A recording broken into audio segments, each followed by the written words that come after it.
Hello, wrestling fans. I'm BrianB, and this is my co-host, Big Daddy J. And this is Video Wrestling News. This is our third installment. This week, we're going to talk about a whole bunch of stuff that took place this week. And first, of course, we'll talk about Raw. Then we'll talk about main event. Big Daddy J, what are some of the other things we may discuss tonight? Well, we're going to talk about Money in the Bank. We're going to talk about... Hello, fans. I'm BrianB, and this is my co-host, Big Daddy J. And this is Video Wrestling News. This is our third installment. This week we're going to talk. Go ahead. Okay. I was getting feedback.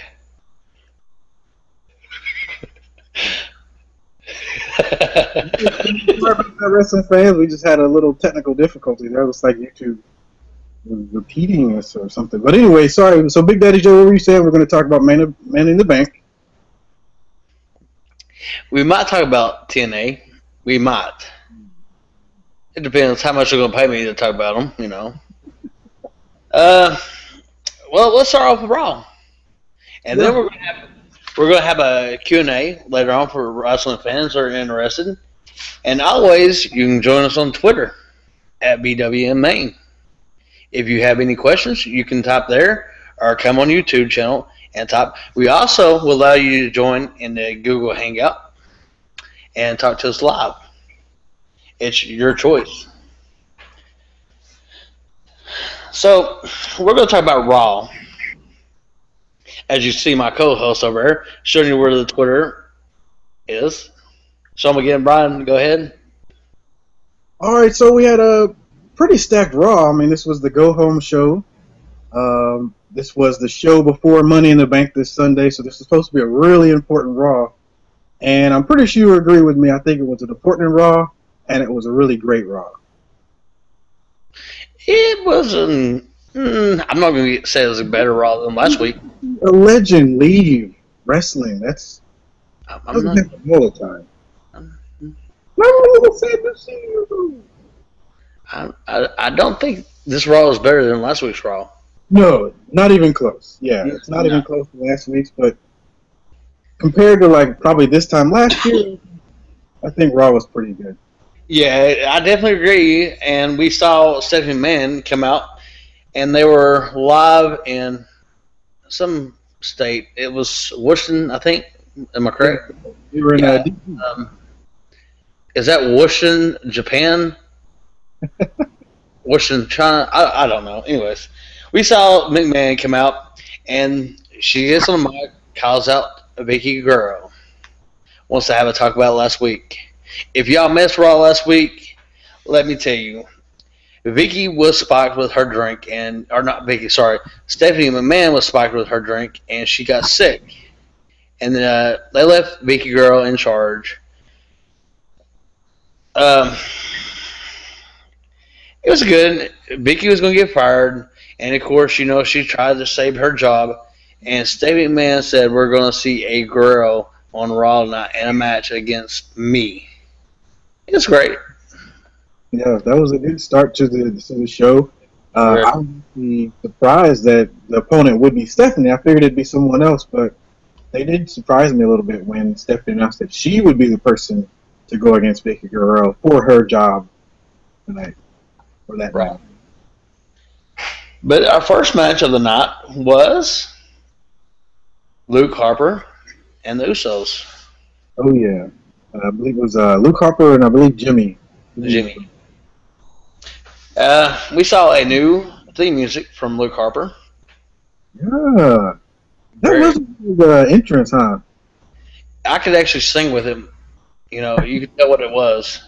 But, I mean, I was really behind that. I liked that. But I kind of liked how they're giving their own theme, and Bray Wyatt's got his own thing. Yeah, I like how they're making them kind of into their own little team. Sort of, you know, making them important. Not just, you know, like the lackeys or whatever of Bray Wyatt. They are important on their own, and then together as a unit, they're important as well. So I do like that. I agree. I enjoyed that. And then we saw Luke Harper get the pin over Jimmy, and we saw Jay get in the ring and call him back out for another fight. Uso said, "We're just getting, you know, psyched up and we're ready to go." and we saw a double split. We saw Jey Uso get the win over Eric. Yeah, that's right. Yeah, Eric won. Yep. And then after the match, the Watt family decided they're going to attack the Usos, and then we saw Bray Wyatt up on Titantron. Delivered one of the greatest promos again. Always. This guy can definitely do it on the mic. I have to give it up to him. He's kind of like the total package. He is. He's my number one. I'm going for the Money in the Bank. Okay. If I had to choose somebody, I want Bray Wyatt to win it. I would love to see Bray Wyatt or Cesaro. Yeah, Bray Wyatt. That'd be good for him. It'd be good for anybody who hasn't had the chance or opportunity to be a champion. And Bray Wyatt is probably top on that list there. Yeah. That was our two matches to start off Raw with. Our third match is going to be your kind of match. Alicia Fox and Naomi. But we had Paige come out before the match, and she was a special on the commentary. And then Cameron joined her, and they had some heated words on the commentary. The match was pretty good. What do you think? Match was okay. It really wasn't really about the match, as we know. It was really about the the storyline between all four of them, and I thought it was good. I thought it came off pretty much as good as you can, as far as the Divas are concerned, or as far as those four women can do. It has me interested. I will say that I am interested. But then again, I like Paige. I'm a big fan of Paige, so I like everything she's in right now, and I like the Punk with Actors too. I like them. I can't wait to see if they let Paige become a total diva. They should. I think they should. But she might be too plain. I mean, she seems like a nice person. I don't know if that makes the other girl sound bad, but I don't know. I'm not going to talk about that. I think if we had a breakout point between the fucking Dackles, I say Naomi would be the one to go for her. Yeah, I don't see her as a heel. Yeah. I just don't think. I think Cameron is actually riding her coattails. Probably, yeah. I haven't seen enough of Cameron in the ring, to be honest, to kind of gauge. But I have seen plenty of Naomi, and I know she's very good. I mean, she's been very good for a couple of years. That match was a good match. Yeah, very good match. And you told me the last couple of weeks I need to start watching the Divas matches because that is my bathroom break, But I sat down and watched that match, and I was proud of them. You can tell they're working, and they like what they do. They're trying. Yeah, absolutely, they're trying. For sure. But our fourth match was between Bo Dallas and Titus O'Neil.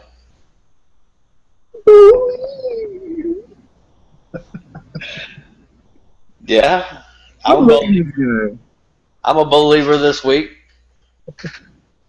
It wasn't for the match itself; it's just for what he did at the end, cut a good promo, and you saw Titus O'Neil smack the mic out of his hand, and he said the funniest thing. Sorry for my buddy Butterfinger fingers. It's like what? That was so funny. And who the heck did Titus O'Neil make mad behind the scenes? I don't know. Maybe it's a test, because, at one point he was supposed to get this major push after he split up with his partner. Darren Young. Young. Yes, Darren Young. I'm sorry. Yeah, when he split with Darren Young, supposedly he was the guy to come out on top and get the real push, but I don't know. Maybe it's a test to see how his ego might stand. We saw Bo Dallas get the victory, of course. He's now 9 and Bo. Right. I love that too. Yeah, everything about this guy, and I said it a few weeks ago. I love the gimmick. It's the ultimate heel gimmick. I mean, you get to be this ultra happy person, but yet everyone hates you. That's what you want as a heel. So automatic heat. So I love it. I love the gimmick, and I can't wait to see him involved in a real serious storyline. So.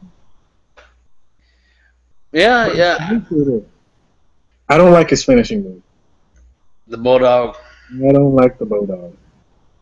Some like Spike Dudley, how Spike Dudley did it, but it was different. Yeah, yeah.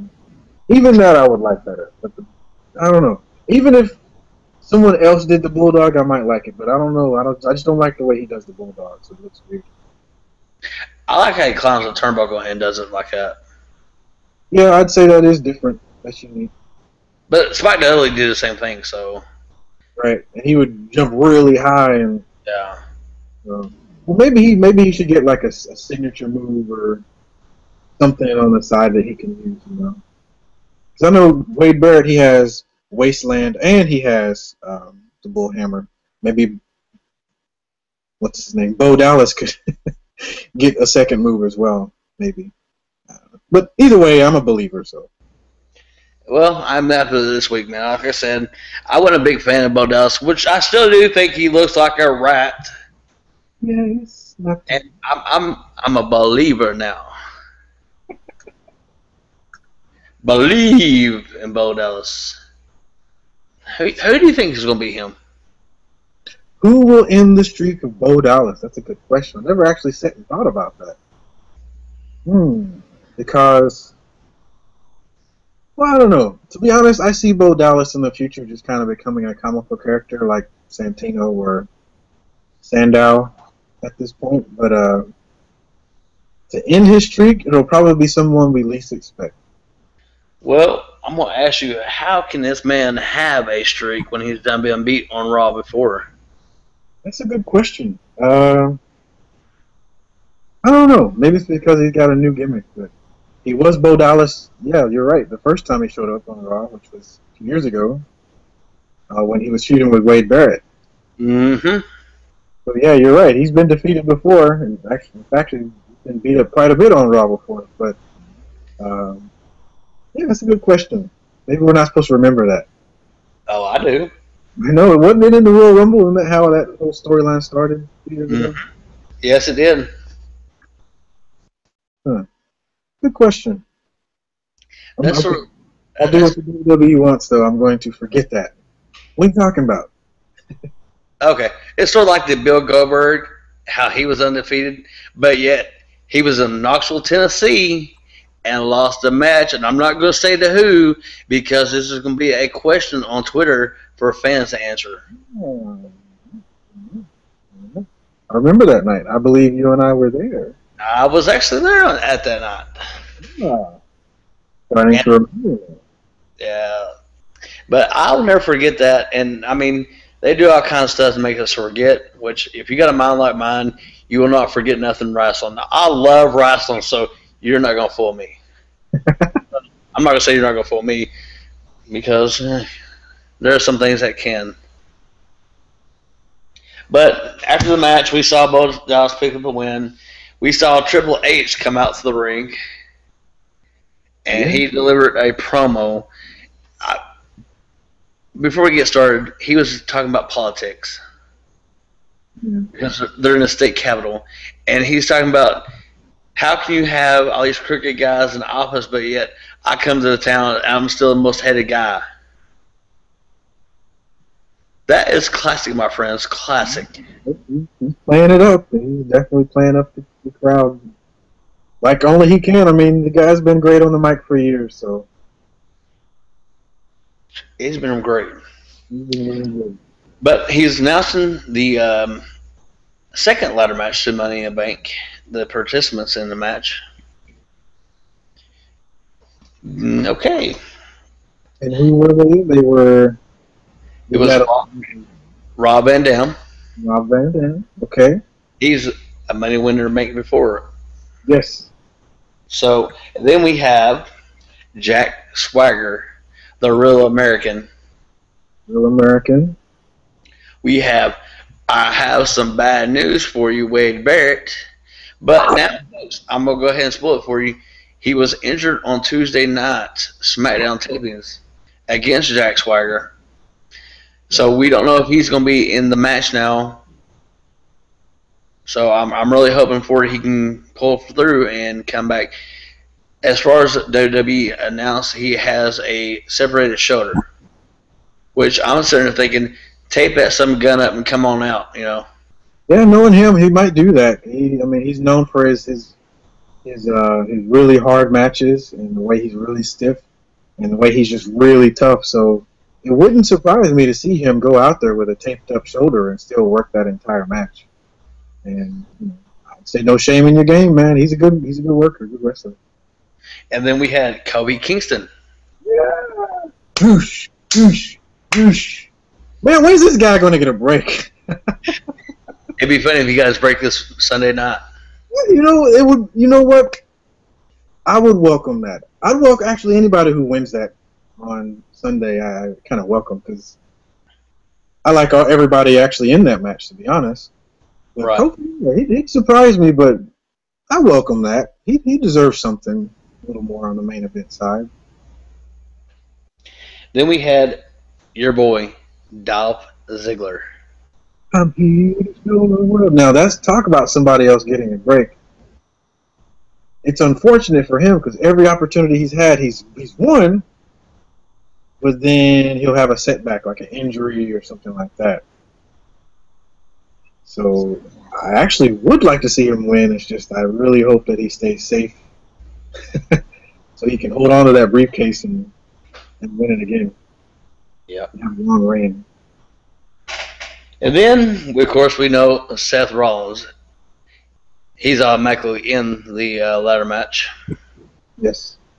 Now, that's somebody I would like to see win this match. Yeah, me too. He's kind of one of those new guys on the scene I'd like to see kind of make it as well. Get a nice little nice storyline out of this. But I don't see him ready for holding the title, though. No. Honestly, it wouldn't be, that bad for him to have like a Sandow run with the Money in the Bank. Sandow didn't win his cash in from John Cena, but he did have that briefcase for a little while. And he had a good match. Oh yeah, with RVD? No, with John Cena that night. Oh yeah. That was one of Sandow, probably one of his best matches in his career. Yes, it was. Yeah, that was a good match. I wish he did win and actually get the gold, but whatever. It's just how it is right now. Try to be positive. Yeah. So that's who we had in the matches so far. Now, our next match, we saw Seth Rollins come out after Triple H announced him out. And classic promo between Triple H, Seth Rollins, and Rob Van Dam. And I gotta say, for me, you might agree with this. It was kind of refreshing to see Rob Van Dam on the stick. How many years has it been since we actually saw him on the stick in the WWE? I can't even remember. Can you? I've never heard him talk that much on a mic. And he was good. It was good. They had a classic match also. I mean, that match it probably stole the show. Yeah, I agree. It was damn good until the ending, but it was good. It was, yeah. I was happy to see it. I'd like to see another match between those two later on. Yeah, absolutely. I agree. They have a good chemistry. But as Seth Rollins was going for the pin on Rob Van Dam, Dean Ambrose interferes. Man, I'm digging it, dude. I'm digging this gimmick. I'm digging this new Dean Ambrose. This rebel, this crazy guy you can't really gauge yet, but he might be a little crazy. And I know me and you had talked last week or the week before about how he reminds us of Ryan Pillman when he first arrived into WWF and got that really good push out the gate. Man, he's got that wackiness and the edge and the jeans and the old school wife beater. Oh yeah, I like it.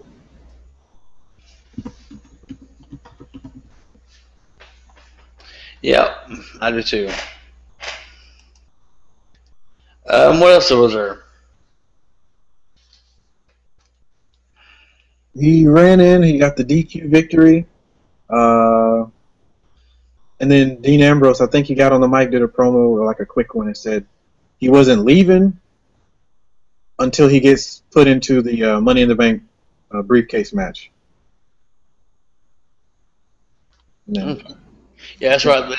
He went to the back complaining to Triple H, and he says, only way I'm going to stop Dean Ambrose from screwing me is if he's in the ladder match. So now we see Dan Ambrose in the second ladder match. And still, I'm still going to go with the thing. I think the Shield might be coming back together, which, that's my prediction. Could be. Could be a mess of this one. Our sixth match of the night was Dolph Ziggler and Wade Barrett. It started off slow, but it got pretty good. Yeah, that was good in my opinion. I liked it. I was surprised with the ending, to be honest, because to be honest, when he hits the bullhammer, normally it looks kind of weird, but when Dolph Ziggler just jumped up and the way he sold that was awesome. That guy can make a freaking wet paper bag look awesome in the ring. So, great match, great ending. I don't think either guy left a negative mark at all from that one. Dolph Ziggler's still awesome in my eyes, and Wade Barrett is still pretty cool in my eyes too. And we saw Dolph Ziggler get the win over Wade Barrett on SmackDown. Yes, that's true. Forgot about that. It was good seeing him not lose, Yeah, for a change. It's been a while since he got the W. Mm-hmm.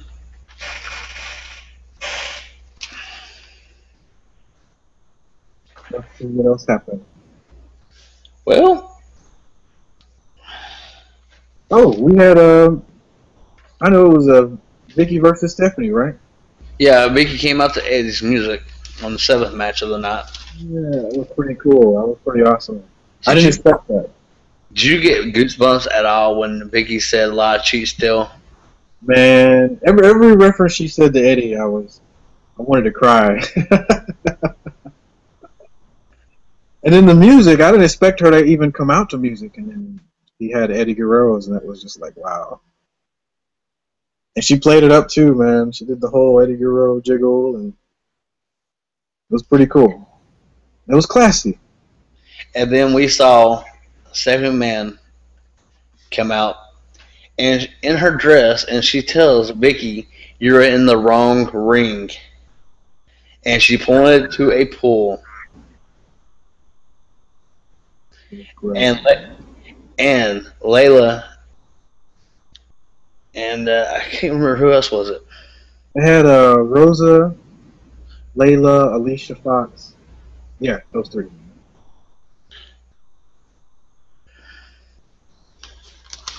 What's your Layla, Rosa, and Alicia Fox came out. So we saw Alicia Fox do double duty that night. Yeah. Duty's right.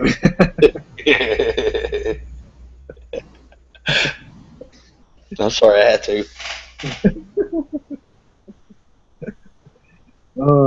I gotta say, man, hats off to her for going out the way she did.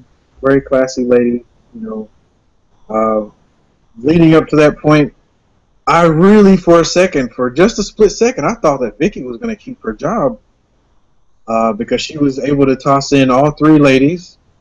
But as she was celebrating, she forgot about Stephanie, and of course, Stephanie just pushed her right into the duty pool. And unfortunately, ending probably one of the most legendary short careers that we've seen in wrestling. She went from not just an on-air character, but a manager, backstage character, general manager role, assistant manager role, consultant.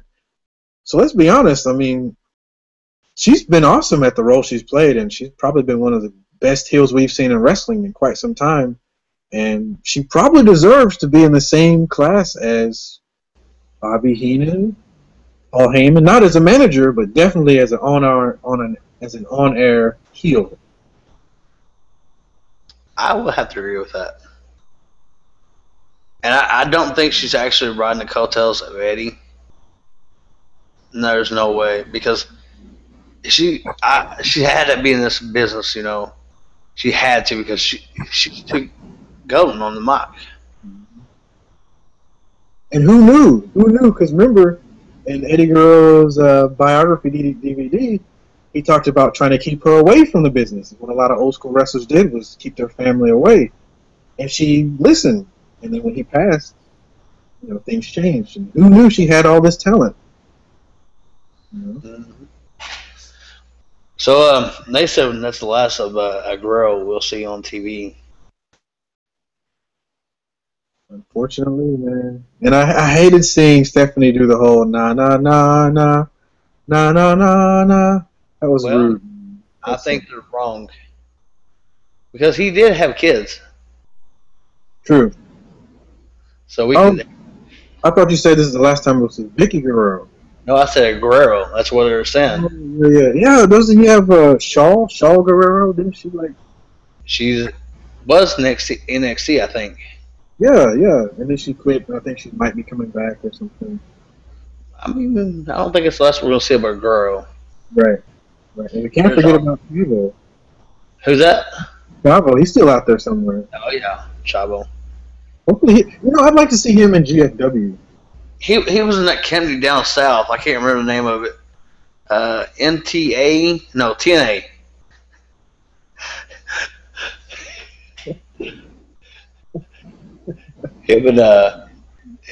I'm sorry, I'm not familiar with that. What's the TNA? I don't.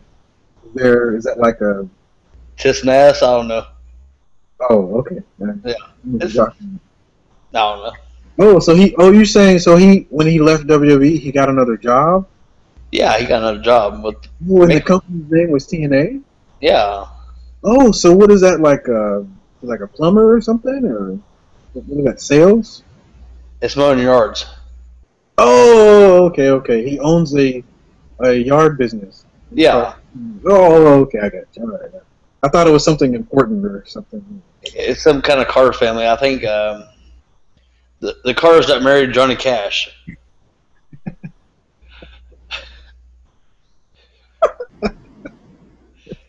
Is that the wrong people? I'm gonna stop now. I'm gonna stop. I'll be nice now. Anyways, back to Raw. Back to Raw. I'm gonna let you take this one over because I know you love this and I love it. I mean, but we saw an interview with Stardust and Goldust.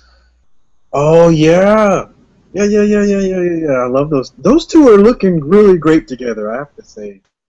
So you can tell they put some time in, practicing and making sure like they have good chemistry backstage and during promos and interviews.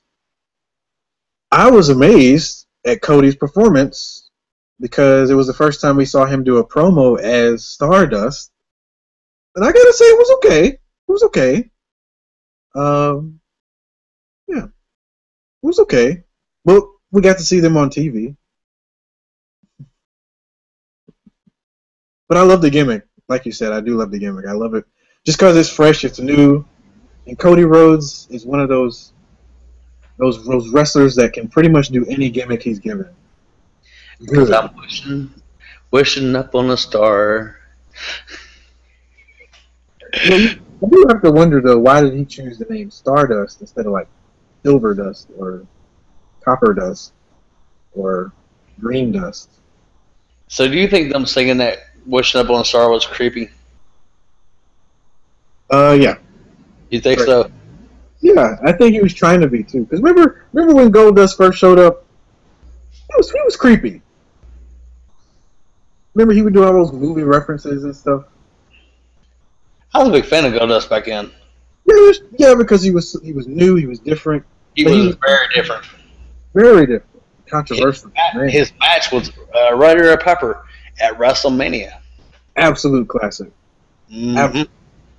I agree. Absolute classic. That was 5-star, 6-star. Oh yeah, great match. And it's very underrated nowadays, which is weird because for a few years after that match, it was one of the highest rated matches we had seen quite some time. Now nobody knows about it. It's sad. I know about it. Yeah, you and me, but I'm sure a lot of people who are a little bit younger than us may not even. You're talking about PG rated people wouldn't know about it. Right, yeah, young people who kind of grew up with the John Cena generation, they think Goldust is something new. Well, like, he used to wrestle? He is new because he don't have his wig on no more. It's like, oh, where's my goatee at? I want my goatee back. I miss that Goldust. Yeah, he's a little bit more comical now. But well, of course, we saw them singing. Our next match was Kofi Kingston and Jack Swagger. I'm trying to remember what happened there. Didn't? Yeah, I don't think I watched most of this match, to be honest. We lost, right? Jack Swagger put him ankle lock and Kobe tapped out. Right. The Patriot lock. I didn't watch that match either, so I don't have no idea what Zeb Cutler said or anything before the match. Oh yeah, right. Oh yeah, also going back to doing that whole thing during matches where Jack Swagger is like, I don't know, he's like doubting himself for having a hard time, and then Zeb like smacks him or something. I don't know. I missed that part. I didn't. Yeah, I don't know. I gotta go back and watch that on YouTube. Might have missed something because I know besides the fact that they're both in the Money in the Bank, I don't know if they have like a storyline or anything, but I don't know. Well, we know they're both in the Money in the Bank match, so. Right. But the next match was a kind of funny match. We saw David Sedal. Oh, I can't even say his straight face. He was dressed up like Lincoln. 407 years ago. He took on Big E, and of course you know who won that match. Oh yeah, Big E. It was a quick squash. Unfortunately, Sandal's kind of been resorted to this level. Hopefully, he'll get some kind of storyline or feud or something down the road. But yeah, Big E won pretty quickly. But didn't he do like a promo or something and call out Rusev? I didn't watch that match either. Oh, okay. Yeah, I think he called him out. Rusev came out, and then he got put in the accolade, and that was it. We saw earlier in the evening, Rusev and Lana were at the Capitol, cutting one of their famous promos. Yeah. Yeah, I'm loving the whole. I'll probably say this every week, but I love this whole political thing that WWE is running on. Unfortunately, the whole Russia, Ukraine, U.S. fiasco is dying down in the media, and now they're focusing on Iraq. So hopefully WWE will still be able to pay off from this political stunt that they're using for publicity and controversy. But it's nothing new, of course. But I do enjoy it. I like seeing her every week. You just like her legs. I like Rusev also. You just like his legs. No. No, he's.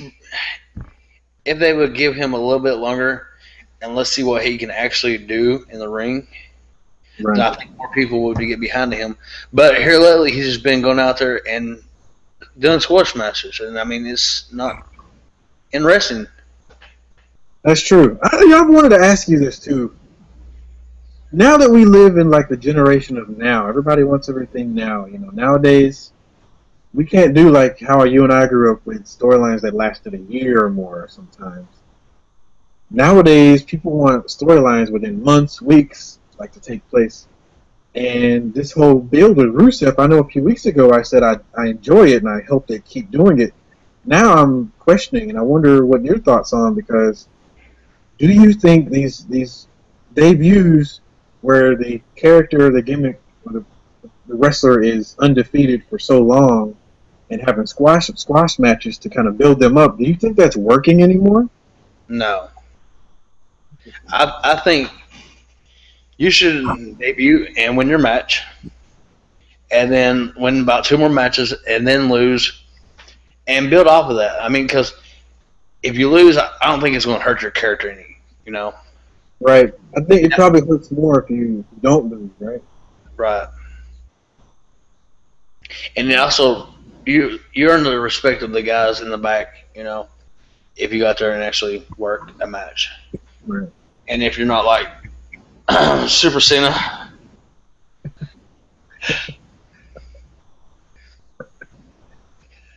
Come on, man. It's John Cena. He's infallible. He's Okay, or if you're not the Gravedigger, Triple H. Unfortunately, Triple H probably has zero control over that. John Cena has. Well, let me put it this way: he's okay. He's set. Oh, Triple H is set too. Well, I'm sure, but I'm sure that as long as Vince McMahon's in control, John Cena's in control. Uh, Triple H wants a little bit of that control. he's got to be a daughter princess. He does, but again, who's the star? It's John, and keep in mind, John Cena is Vince McMahon's last handpicked guy. So it's like he's basically John Cena is Shane McMahon. Actually, you're getting technical. If you really think about it, Vince McMahon also handpicked Titus O'Neil, Drew McIntyre. No, I mean like really handpicked though, like backstage handpicked. Oh, Real, not like we know now that when he goes out and does that, now that's kind of a rib. I hate saying that, but it's kind of true of it. Like a curse. If a man publicly says you're the dude. actually, going back and think about it now, I think CM Punk was also Vince McMahon's handpicked guy. Could be. He says opposite. He says he really pushed hard against a lot of those guys, especially Triple H. Man, I really hated the dude. But I guess after a few years, he kind of came along and realized that Punk was serious as hell about being the top guy. Could be. He could be that last handpicked guy. He definitely trusted him, for over a year to be WWE champion. That's something that anybody in the Hall of Fame can't say, except for Bruno And Hogan. and Hogan. But CM Punk, his reign was longer than Hogan. I heard somebody else. I'm trying to think who else there was. That's it. Oh, Yeah. there was a big list. Well, there's a list of combined days, like total. Like Cena, he's like number 4 of combined days as WWE champion. But just one reign, CM Punk is number 1 or number 2, and Bruno's number 1. Bruno's number 1 no matter what. Yeah. He's always going to be number 1. That's awesome. But see, back then though, that title actually meant something, and they didn't pass it around like it was. I'm not gonna say what on air, but yeah, they didn't pass it around a lot. Right. They understood back old school promoters, and Vince I would say probably is still kind of old school, but yeah, back then they understood that it was important for the title holder to have the title, and it was important to have a lot of matches for the belt, and tournament for the belt to make it build that value up. I mean, back then when they did their wrestling shows, you could have like a Saturday night main event or something, and the title would be defended on that night. Right. It was always defended because people want to see the title. Nowadays, we got guys that are getting a title run, and they don't even defend it on Raw that much. Think of how many times this year on Raw the title has been defended. Hmm. Yeah, you're right. Kind of watered down. I know that they probably have the outlook of saving it for the pay-per-views or whatever, but I think that was something WCW tried to do. And what happened to WCW? Anyway, They ran wild for like 3 years. yeah, they ran wild for 3 years and didn't realize that nothing lasts forever, and they didn't prepare for that. Yeah. They didn't prepare for a lot of things. It turns out.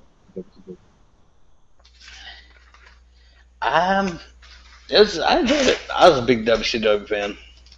Yeah, it was good. It was great, but now that we know so much about what happened backstage, what was going on backstage, now I realize, it wasn't as great as I thought it was. But it was great still because it gave WWF a run for its money, almost drove the WWF out of business. They just didn't know how to stay on top. And when they tried to cheat, remember, they ended up starting to lose the fight. And it was when they announced that Mick Foley was going to win the championship that turned the whole thing around. WCW started going down in the ratings. Nobody cared anymore. We had what, like 8 NWO factions? I miss that core NWO group. I really like the main 6 guys or whatever, Mm-hmm. I miss those guys. Anyway, what else happened on Raw? Well, we're at the main event. Oh, yeah. John Cena, Roman Reigns, and Sheamus. Oh, yeah, the 6-man tag. 7 is 4-3 a handicap. Oh, yeah. That was a good match. A lot of. It was a typical match where you see a lot of finishers, or especially towards the end.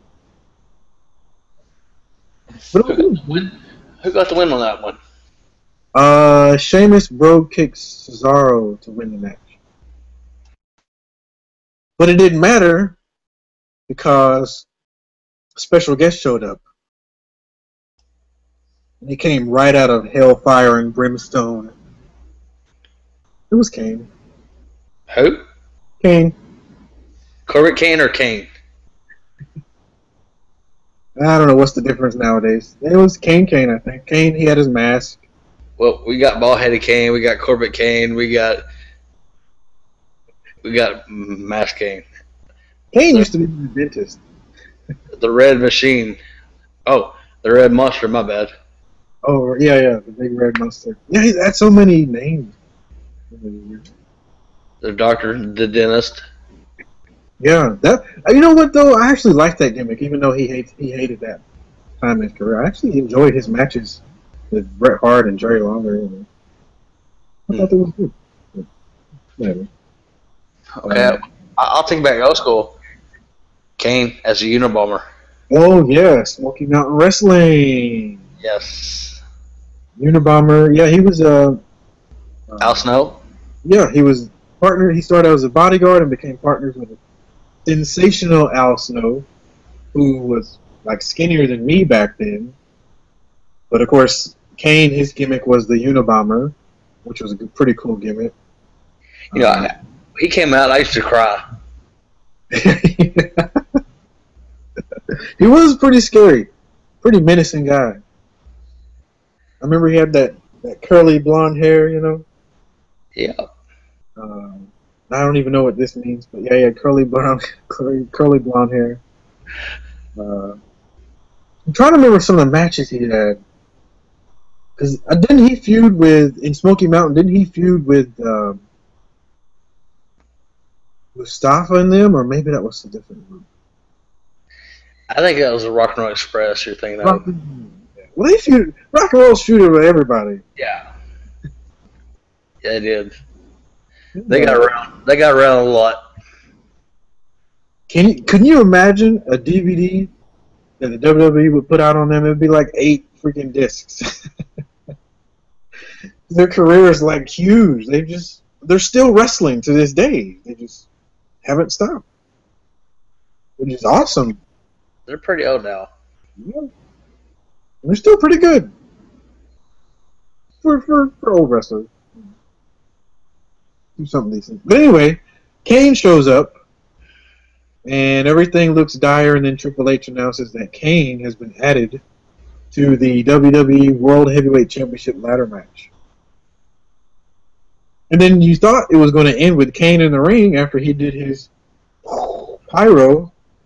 Then what happened? He got speared by Roman Reigns.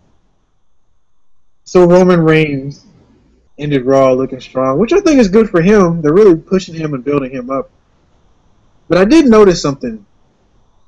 As I was watching Raw, I went over to a website, one of the dirt sheets, and I looked down at the comments, and automatically, instantly, people were calling Roman Reigns the new Cena. And I was like, whoa, wait a minute, don't go that far.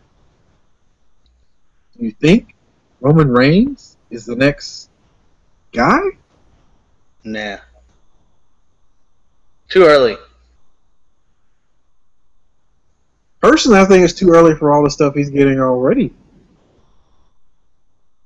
We've had past few Raws where he's just standing tall, and every pay-per-view he's looking standing tall. Just about every big name is taking his Superman punch. Every big heel, anyway. I'll put him in that protected category. Yeah. I'll just say he's protected. I don't know if he's been tapped on the shoulder and said, you're the man, but yeah, I'll say he's probably protected. He's got it, though. I will say he's got the itch factor. He's good looking. He's got the body, the physique. He can do okay on the mic that I've seen so far. Wrestling ability is not that bad at all. I mean, he's Samoan, for God's sake, so obviously he's going to be really good. And that's not racist. I mean, like, Samoans are just awesome wrestlers.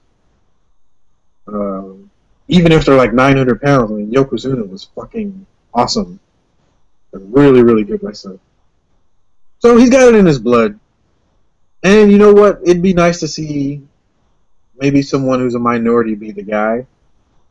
Eventually, I don't know. But we'll see down the road, I guess. We'll see. Now let me ask you.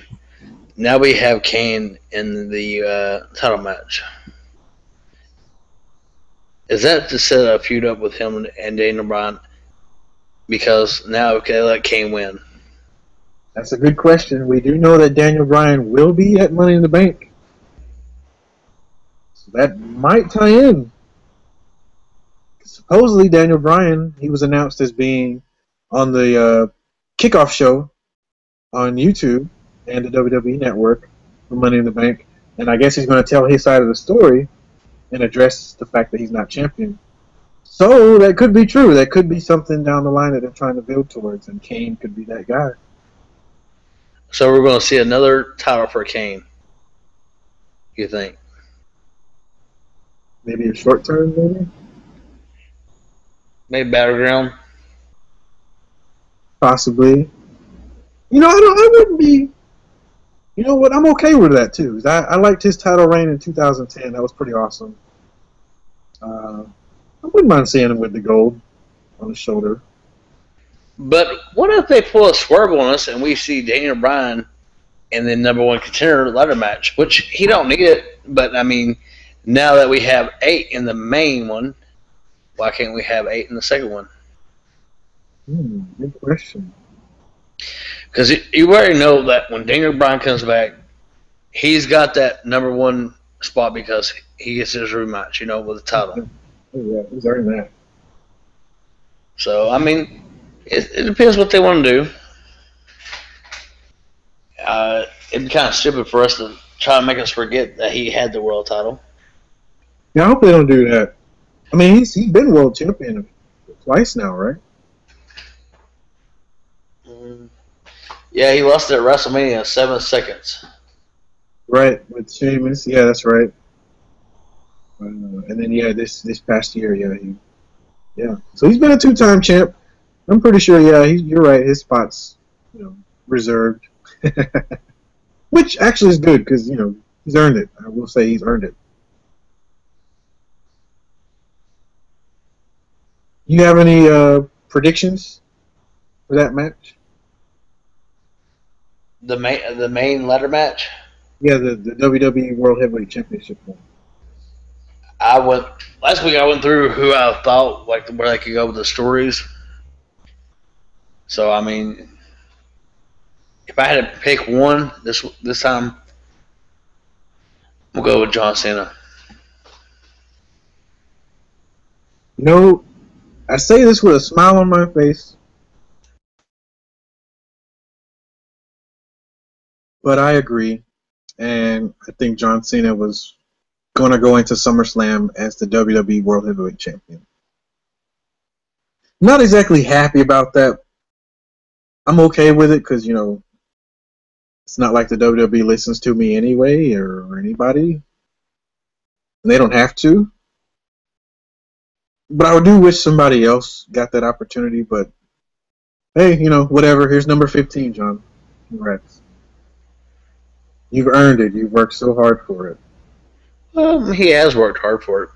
Yeah, but he needs to, like, share that wealth a little bit. That's just my opinion. Nick Foley is great at calling him out. I love it. I love how he just calls him out. The thing, though, is John is not going to listen because, unfortunately, John Cena is his work ethic is so hard, he's not even going to pay attention to that. He's not even going to care. He's still going to wear his armbands and still going to do his merchandise plugs and, you know, workout DVDs and, you know, that's him. That's John Cena. That's the champion we have. Or I'm sorry, soon to be champion. So I mean, we could possibly have a SummerSlam 2 this year. Wasn't it last year that we had Daniel Bryan beating John Cena? Yeah, that's right. So yeah, technically Daniel Bryan's a 3-time champion because he was WWE champion for about 10 seconds. Mm-hmm. Yeah, I almost forgot about that. Yeah, you're right. And then Randy Orton cashed in his Money in the Bank and took the title away. That could be. You know what? I wouldn't mind that. Why not have a 3-way between Daniel Bryan, Bray Wyatt, and John Cena? I would like that. I can see right now where Bray Wyatt is. I can see him holding the world title. I don't know. I would like to see it only because it'd be something so unique and different, and I'd like to see how the WWE universe reacts to it and then follows him along that journey. But then part of me says he's just not ready, just not ready. But this is the perfect timing because he's not injured, he's healthy, and his work is just hardcore. He's really, really good right now. You don't want to lose that. So that's a hard one. I'd like to see him win, but part of me says maybe it's too soon. I don't know. I'd rather see John Cena lay down for him, to be honest. I agree. Yeah, I'd rather see that. That would give him the rub that he needs. Right. Well, he don't even need it. I mean, he's seen him lose. I mean, he's still very popular.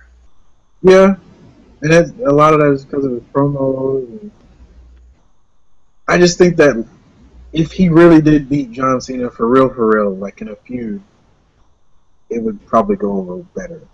Because he'd be, in a weird way, like the fans were behind Bray, even though he was the heel, you know, throughout their whole feud. Just because Cena just gets this, you know, intense heat from the crowd and everywhere he goes. And he pretends like he doesn't suck. But anyway, so yeah, it's kind of weird how, like the fans are behind Bray, yet Cena's supposed to be the golden baby face guy. And yet, when Cena did lose in some of those matches during their feud, but not the ending match, of course, when he did lose, it was always interference of some kind. And it was never straight. It wasn't clean. It wasn't really to make Bray. It wasn't to give him the rub he needed. It was just a kind of a small rub. Like, oh, here you go. You know, you can have this. You spent some time with me on TV. You should be happy about that kind of rub. Instead of, here's the fucking ball kind of rub, you know? Does that make sense? That makes sense. Yeah. Now, the second ladder match, I'm going to go with Seth Rollins. I'm going to keep my predictions to myself of what I think is going to happen. Okay. But actually, I would actually go ahead and say it because it could happen, it could not. I mean, it's wishful thinking. I could see Dean Ambrose helping Seth Rollins and pulling one over on Triple H. Ooh. You know, I want to see the Shield back together, but something tells me it's just not going to happen anytime soon. I don't know, but I will say that I do not like Seth Rollins' new tights. What's he supposed to be, a Batman? He looks like a Marvel character. Like his tights are cheesy. They look like cheesy Batman pants, like leather, and it's just weird looking. And he has no gimmick, so I'm wondering, like, what the hell's your gimmick? Dean Ambrose has a gimmick. Roman Reigns kind of has a gimmick, a little bit. Dean Ambrose definitely has a gimmick now. Yeah. But Seth, I'm kind of wondering, what's your gimmick, dude? What's your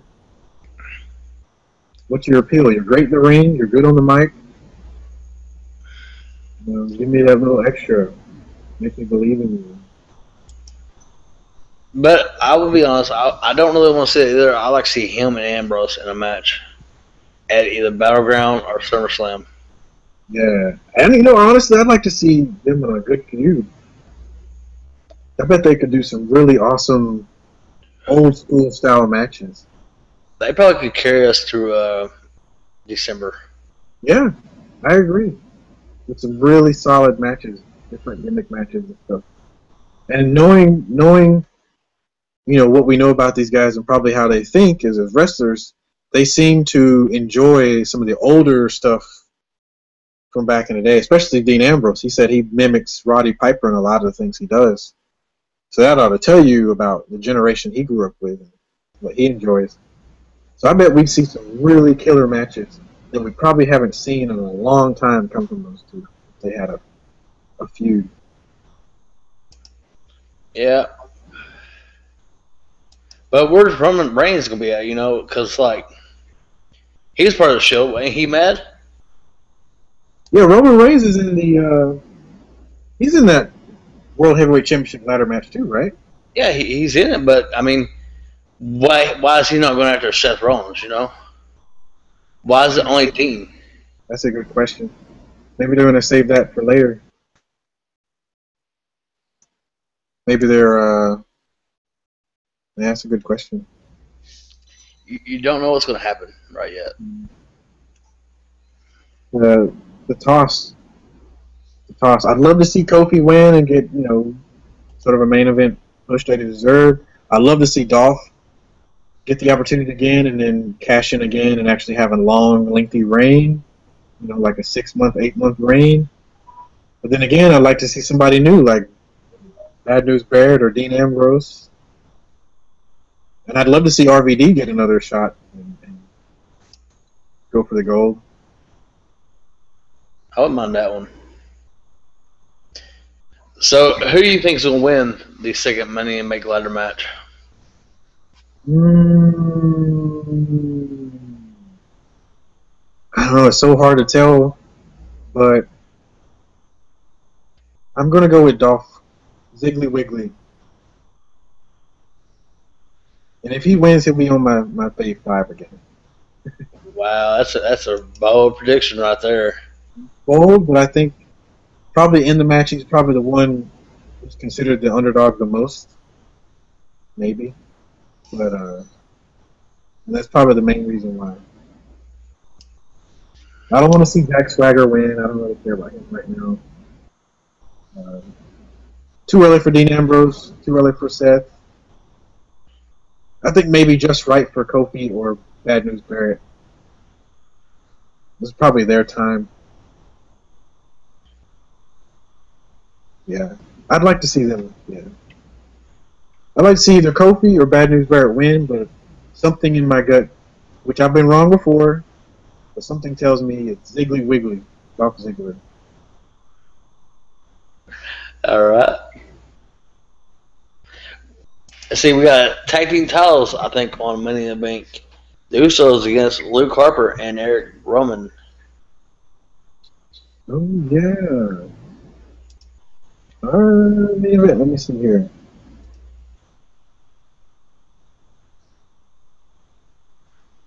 Wait, say it again. The Wyatts versus the Usos for the tag titles. Oh yeah, for Money in the Bank. That's right. That's actually going to be an awesome match. Oh, I think it could be one of the best matches of the night. Yeah, without a doubt. Without a doubt. I mean, what we've seen from those teams together already is, beyond what I expected. I didn't know the Usos really had that in them. They surprised us again, though. They're Samoan, so most likely pretty awesome. But then I really didn't expect for Rowan and Harper to have, some really great talent that they I guess taught themselves over the years. They learned over the years. But good. I like both teams. Like you said, it's going to be a solid match. A lot of near falls. Probably a lot of dives from the Usos. Maybe even from Luke Harper, because he likes to do a dive to the ropes as well. He's a big man. Big dude. He can go. He can go. But he's always been good. He's just been always underrated. But now he's in the perfect gimmick at the perfect time. Anywhere he can go is just up from here. But I look forward to that match. What are the matches on that card? That's the only three I know of right now. Yeah, to be honest, they've only announced a few. I think eventually Paige and Naomi, or Paige and Cameron, or a three-way, or something's going to happen, maybe. But they haven't really announced. That's it. It's all. So either we'll have some matches on the card that take place that were not advertised, or we'll see some pretty lengthy Money in the Bank matches, which I would prefer to have long ladder matches. Hey, I guess WWE hasn't been keeping up with it, but TNA hasn't been advertising their shows, and that's why their crowd's been dead. So I hope their crowd's not dead.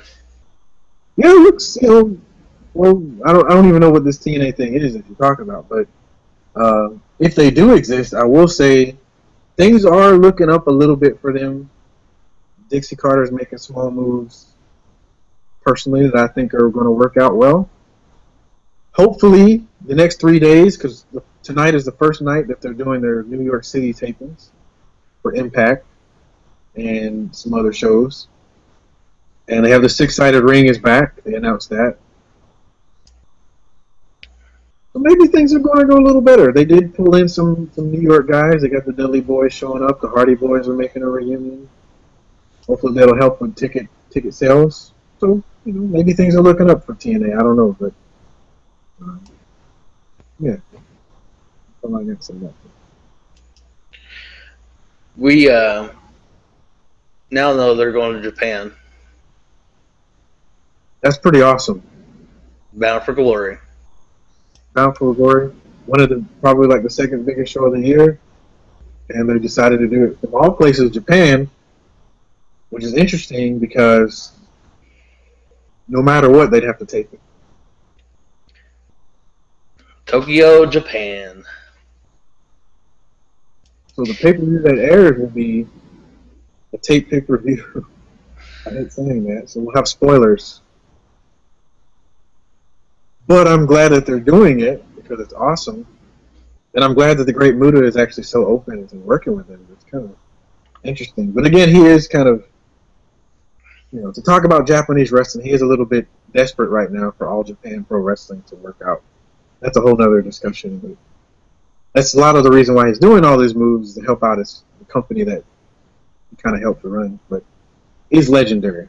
All Japan Pro Wrestling. If anybody out there doesn't know it, please Google it and watch every single match.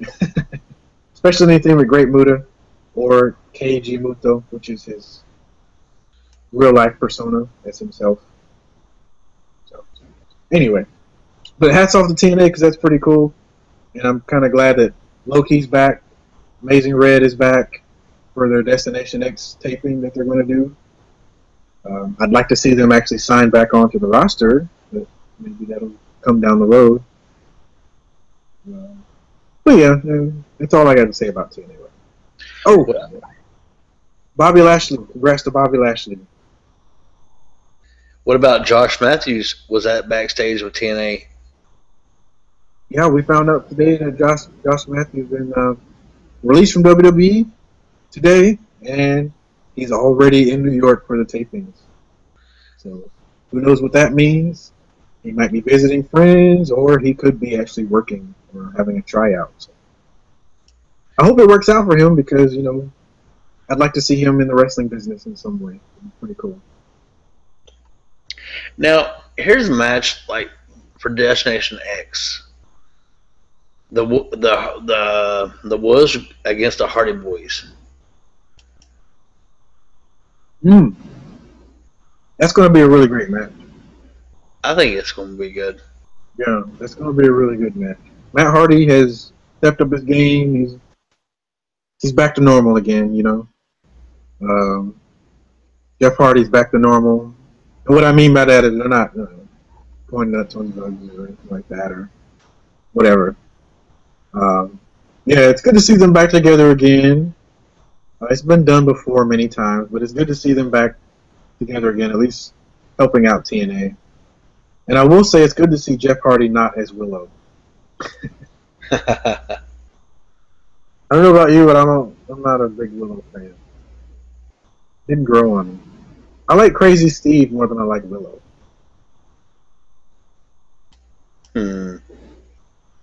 Crazy Steve.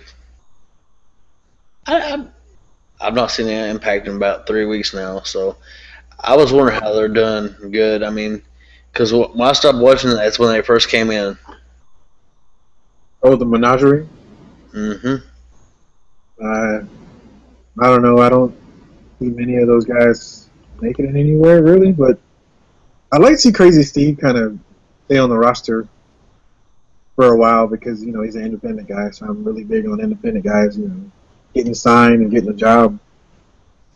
So that'd be nice to see him kind of move on from it. I don't really know what to think of the group, to be honest. I know they're trying to sort of copy the Oddities and groups like that. But, you know, so far it looks like it's been received well, but they're not like ultra popular like TNA probably wanted them to be.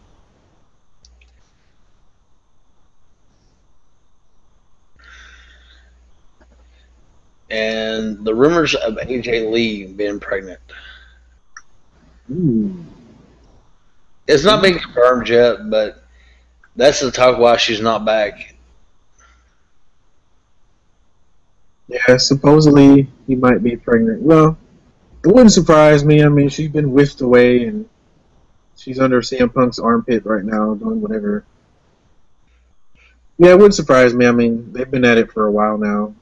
So, if she is, congratulations to them both. I mean, they got married, so you know, it's legal. Good. I hope she actually comes back, though, and wrestles and stays around the business, regardless of what CM Punk does. I hope him being out of wrestling doesn't keep her out of wrestling. She deserves to have a long career, in my opinion. And here's another thing I forgot to report on during Raw. Bo Dallas had a black eye. Wait, how many black guys? He had a black eye. Oh, wow.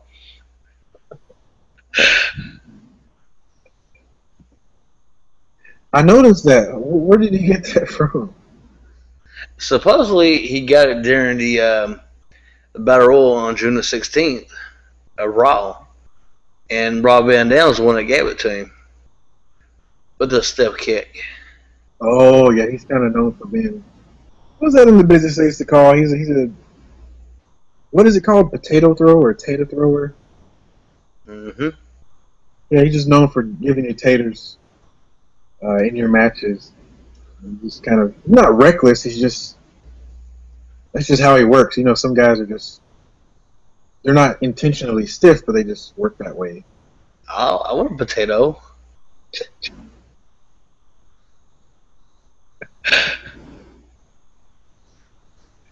Oh man, You I ever want wonder? a match between them though about down the road on TV. Do what now? But I would like to see a match between the both of them down the road on TV. Bo Dallas and Robin Dem. Yeah, I think that'd be a pretty entertaining match. Bo Dallas is good. He's really good. He's he's he's right now. He's kind of restricted. You can tell. You know, he's good though. It's in his veins. I mean, he's IRS's one of his sons, so he's got to be good. Um, I'm gonna give you that one. I'll let you talk about that one. Which one? Er, er, Erwin R. Shyster. Yeah, I like him and Bray Wyatt. Of course, both of them. If anyone doesn't know, both of them are the sons of the legendary pro wrestler IRS. That was one of his many gimmicks that he did throughout his career. That's what he's mostly known for because of when he was managed by Ted DiBiase in the 80s and early 90s. He was a part of Money Incorporated or Money Inc. And his gimmick was IRS, Erwin R. Shyster. And that was Vince McMahon's little making fun of the IRS and paying taxes as a, as a company kind of thing. So, but he's a legend, and his sons, they get it from him. The guy, he could work well, and they can work awesome. So, and he's a little, I like Bo Dallas as well because he's a little guy.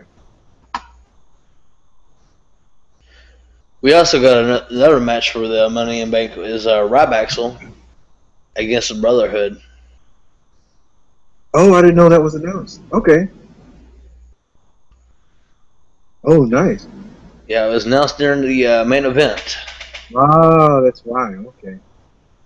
Ah, okay. So that'll be a pretty cool match. So we'll get to see more Stardust. It's kind of getting old.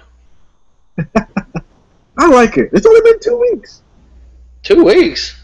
Yeah, for Stardust.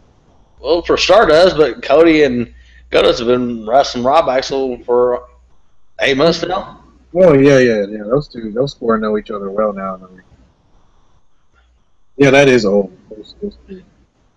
It sucks, though, because we had the end of 2013 and going into 2014, we had, real tag team division.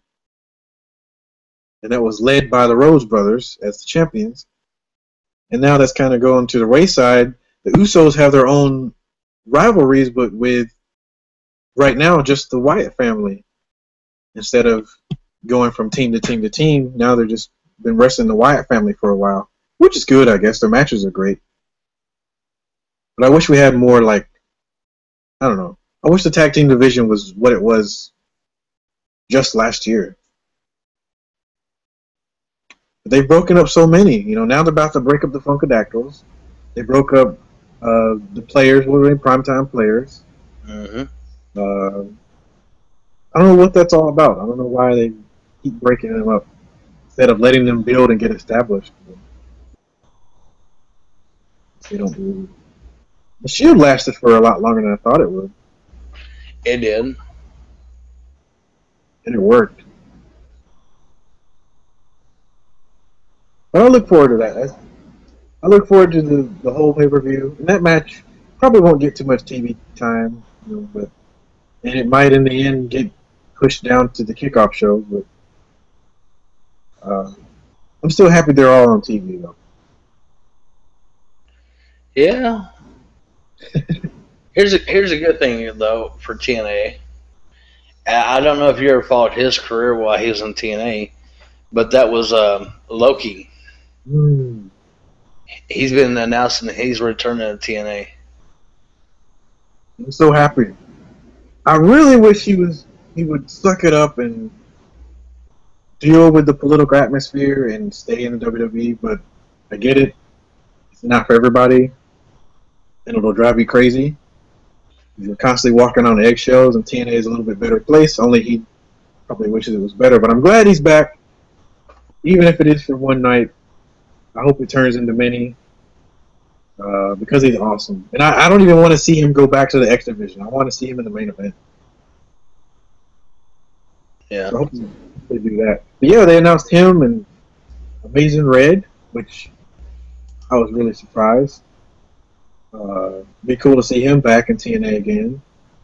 He was definitely one of the originals that helped build the company when TNA was centered around the X Division. It was Low-Key, Daniels, AJ, Amazing Red, all of them right there, holding the company up.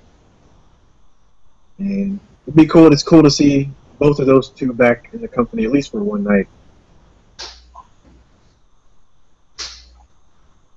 I wish Amazing Red would have got his opportunity with WWE. Apparently that happened. It wasn't so fortunate after he got a tryout or something. But I think he's WWE caliber, for sure.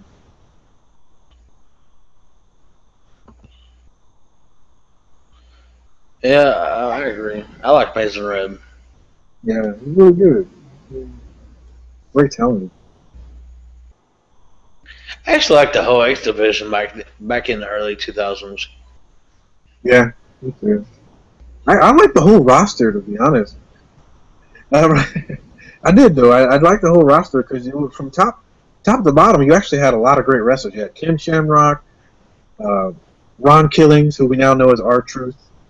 You had Jeff Jarrett, of course. You had Abyss. You had every member of the X Division. You had pretty much all the Ring of Honor guys at the time. Christopher Daniels, AJ Styles, Low-Key, Amazing Red, Samoa Joe came in the fold. Even CM Punk was in TNA in the beginning stages. A lot of people don't remember that. He was young. Young, and he was a TNA original. A lot of people don't remember that. He didn't stay long, but he was there. Kid Cash was there. And many others. I'm trying to think who else was in there. I mean, you remember when they had the whole the sex thing going on, the stable? Yes, that's it. That was the time when they were trying to do. Remember they had those dancers, lady dancers, on the stage. Oh man! But that back then, even though like sex was a weird stable, but I enjoyed the matches. And then you had back when Billy Gunn and Road Dogg were mad at Triple H for getting fired. They had their multiple groups and factions they were in. They were the James Gang. They were Three Live Crew. Three Live Crew. That was Conan and R-Truth. And yeah, with Conan, R-Truth, Road Dogg. And they had one more. That was all three of them. No, yeah, that was all three. Yeah, that's right. That's all three. That's true. So yeah, that guys like that help build the company, and none of them are around. Did you mention AJ Styles? Oh, of course. I didn't hear the name. That's why. I said AJ. Because we're friends. Right. Who else was there? There's some tag teams. They had a good tag team division back then also. Oh, they had an awesome tag. Their tag team division was better than WWE's. And WWE's had a great tag team division at the time. Because WWE had for a while we had the Un-Americans. We had the French Resistance, La Resistance. 3 Minute Warning. 3 Minute Warning. Shelton Benjamin and Charlie Haas. Gosh, so many. RVD and Kane. So many. So many great teams, and then on the TNA side, of course, you can't mention tag teams without mentioning America's Most Wanted. Oh, Legends, legendary tag team.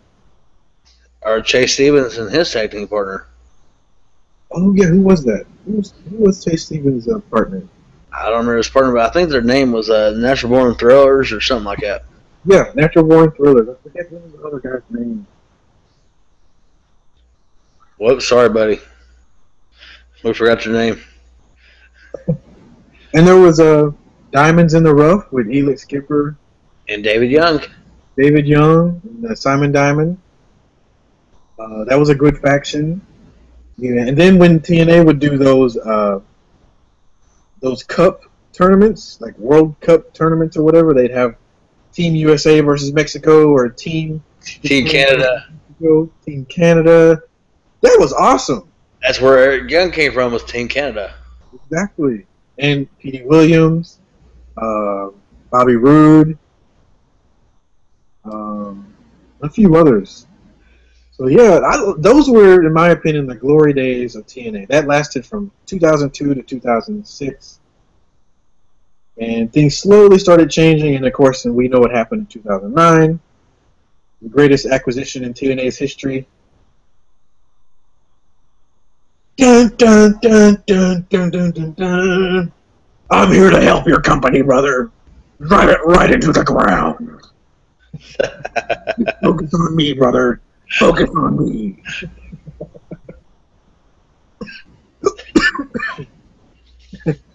I can't say he doesn't get all the blame, but man, he definitely gets a lot of it.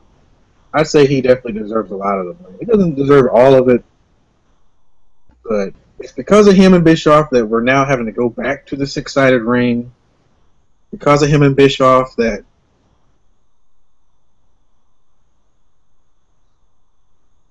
about it. I never really want to see the six-sided ring go away. I mean, I actually like that. Me too, man. I'm glad they're bringing it back. It was different. Yeah, it made TNA different. You know, it made them.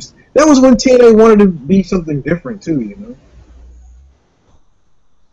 know, Dixie doesn't see that for some reason nowadays. I don't know why. I mean, I understand that WWE is an established, ginormous company. You don't have to copy everything they do, though. You know, like, be yourself. That's what makes you unique. Remember when TNA first started? It was on pay-per-view. Every week. I like to go back and see what their buy rate was and see how many fans they had back then compared to now. That's scary. And I remember when I was living in Japan, even Shaquille O'Neal talked about watching those weekly pay-per-views. TNA. That was how good those matches were they were having.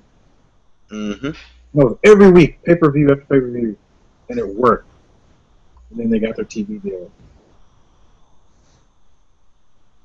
Yeah, man, those were some good days for TNA. Because they didn't have a contract deal, so they had to do weekly shows on pay-per-view. Right. Yeah, no TV deal or nothing. I remember they were on, like, FSN Sports or Fox Sports for a while, but that didn't last. Because they would be on at like 1 or 2 in the morning at a weird time. Spike TV, that was what really helped them out a lot, though. Money-wise, bringing in money and advertising revenue. Mm-hmm. And it's been good for Spike, too. I mean, the ratings have been somewhat stable. It's not like Spike TV is asking them to go away or anything either. So. It's a good fit. I just wish certain things that TNA does, I wish they wouldn't do. And I think, personally, the pay-per-view business is dying, and I think they should get away with it, or get away from it just like the WWE's trying to do. They realize nobody really watches pay-per-view much anymore, unless even UFC numbers are going down. Right. But that's kind of their own fault, because they have a freaking show every other week. Then they have their regular reality shows and all that, so it's kind of like too much. Nah. Anyway, nice little reminiscing about TNA moment. Hey, you forgot mentioning Raven. Oh yeah, of course. And yeah, we tweeted about that too on Throwback Thursday a few weeks ago. Um, when he won the NWA TNA World Championship in the King of the Mountain. I forget what year that was. But that was an awesome time. That was in the early days of TNA when Raven was around with the Flock, or his version of it anyway. Mm-hmm. He had some great Shane Douglas. Can't forget about Shane Douglas. He was around in the beginning. I think I said Kid Cash. Yeah. Well, they're actually doing better. Was that Shane? No, the buy rates for TNA I'm looking at right now. Back in 06 and 05 and 04, they had an average of 20 to 25,000 people buying their show. Oh, okay. That's pretty good. And now they're getting a weekly audience of like a million people. Oh, yes. Ratings, yeah. I almost said 1,000 people only watching the show.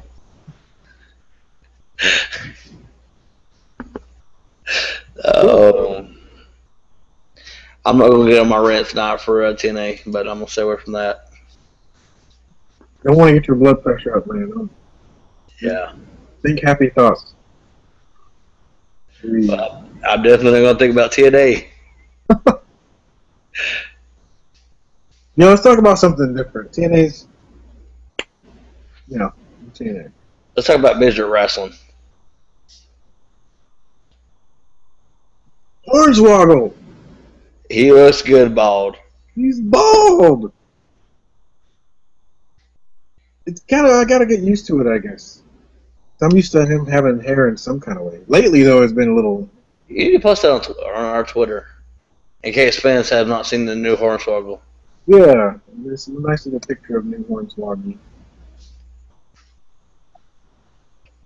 And it looks like also one of the. Oh yeah, there was another injury this week. One of the Los Matadors, Primo. I forget his character's name though. He's injured, but he's only going to miss like 4 weeks or something like that. All right. I'll do that. I'll post that tonight. I think if we have any fans that are watching, we can take some questions. Yeah, I'm ready. See who we got here.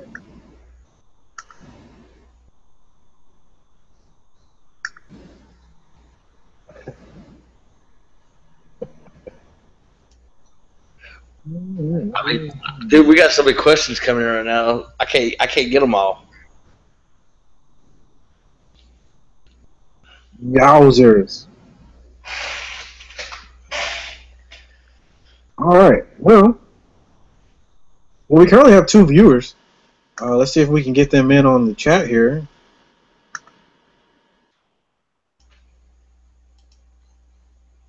And we can't. Okay. Well, where are they? Are they tweeting? Are they on Facebook? What's going on here? We have people watching us but not participating. Hey, it's better. Hey, I'd rather have 2 people that's quiet than none at all. That's true, but I want to talk to them. All right, 2 people. Well, I hope you're enjoying the show.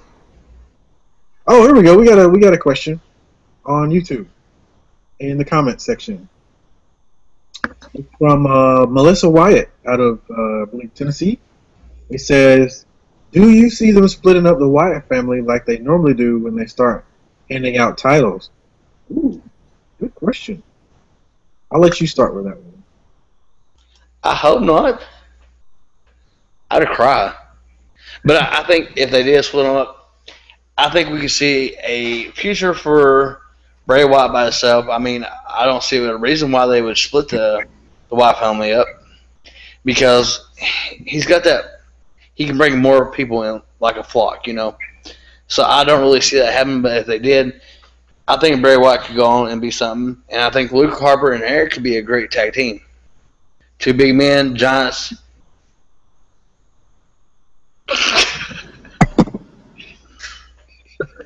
No, I'm listening, bro. Go ahead, go. I got you. I'm listening. I'm just being silly.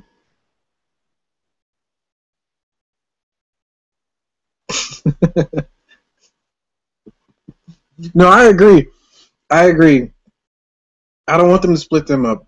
I was surprised the Shield lasted so long, but I was also even more surprised when they actually split up.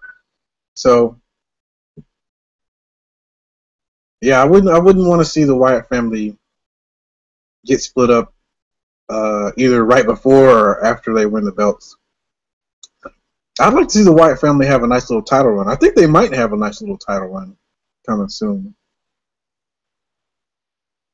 Might be a little too soon, too late, but you never know, you know. That's a good question about the Wyatt.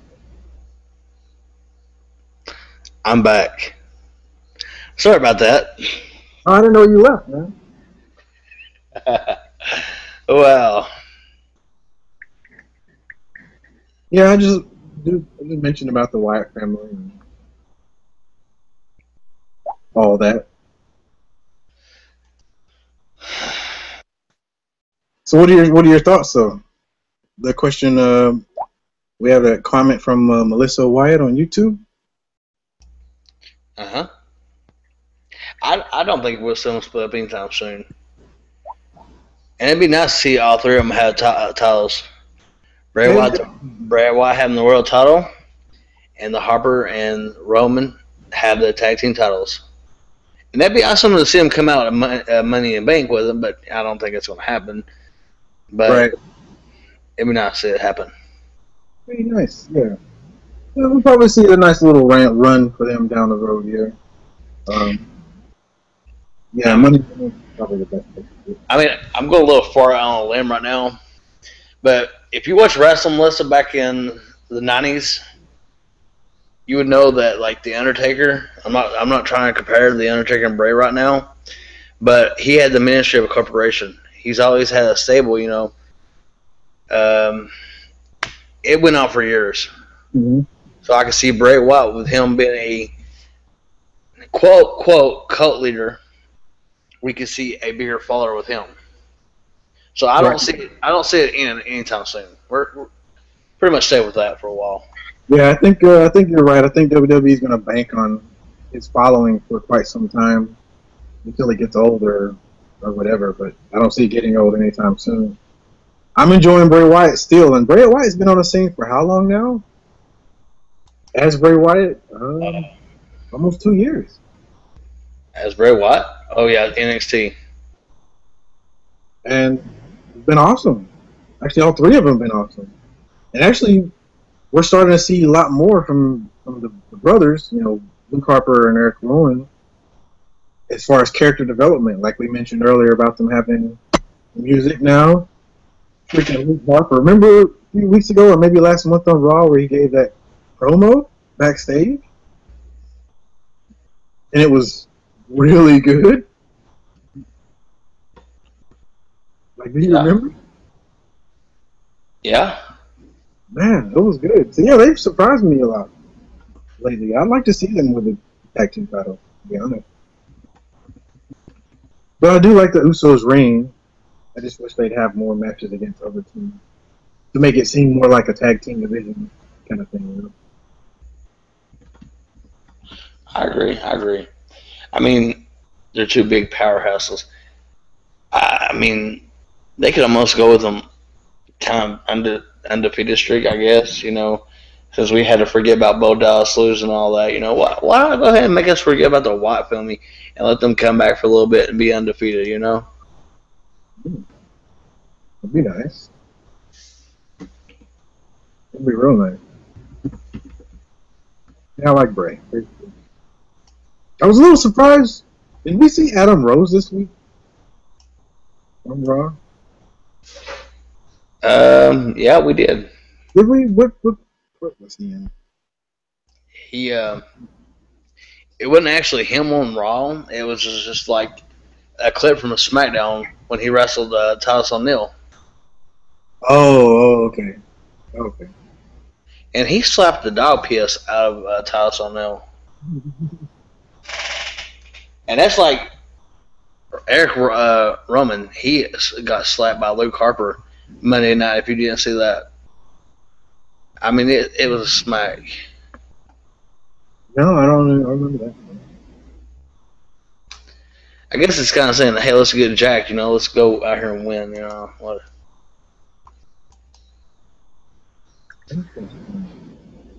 So I hope that answered Melissa's question on YouTube. Hopefully, if anyone else has any more comments or questions, go ahead and send it in, or join us on our Google Hangout. You can find the link on our Twitter page.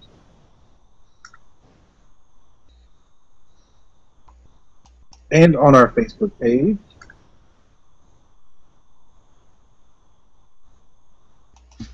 Nice.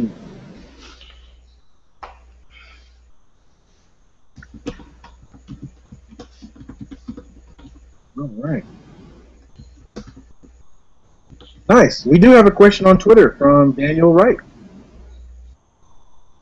who just started following us today. Thank you, Daniel. It says, at VWN Main, who do you see walking away with the title at Money in the Bank? And he just asked this a minute ago, so he's just tuning in. So if you want, I'll let you go ahead and state what you said earlier. Well, Mr. Daniel, we're going to go with John Cena. J to the O. I don't want to see it. We don't want to see it, but it's going to happen. Yeah. Reluctantly, that's just what's going to get forced down our throat. What else is new?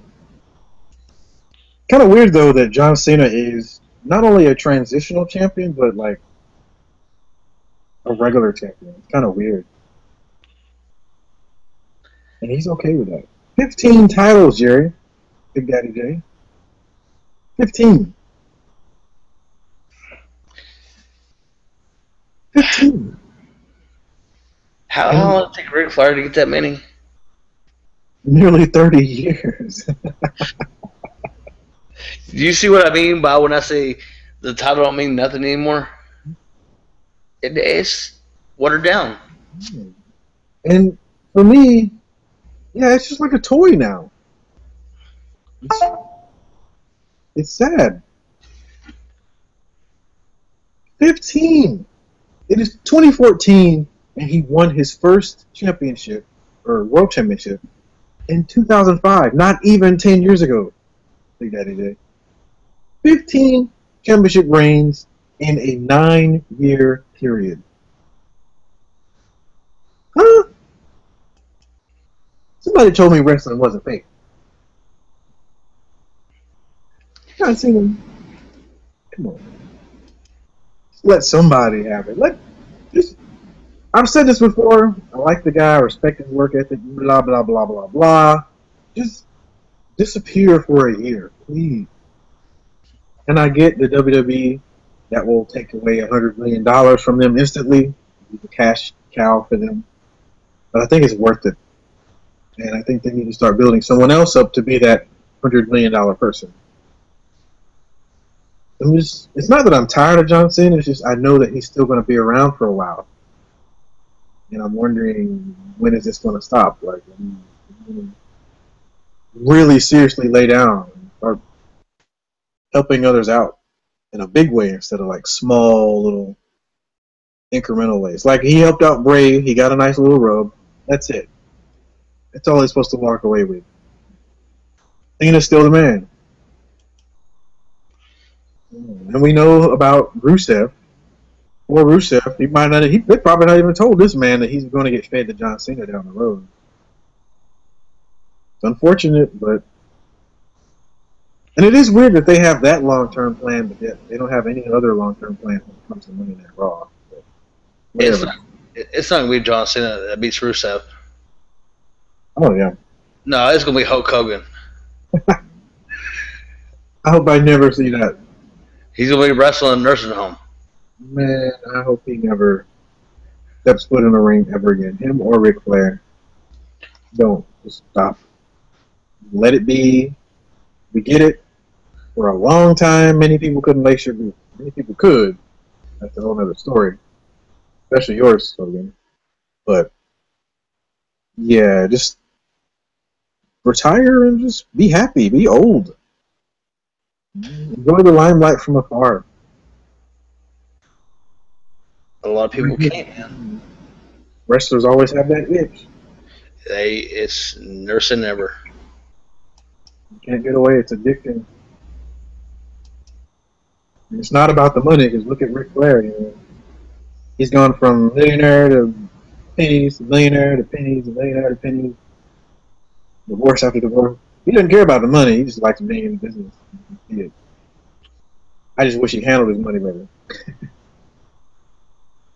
That's what 18 divorces will do for you. So I hope we answered that question from Daniel. It's pretty awesome that we got that question from Twitter. Fly back to him.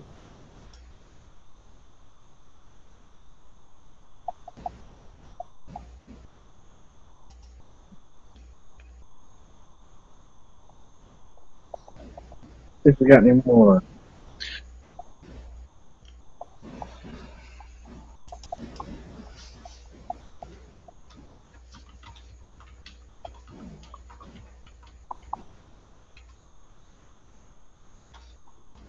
Nice. Thanks, Dan the man. You are the man. Alright, let's check to see if we got any more.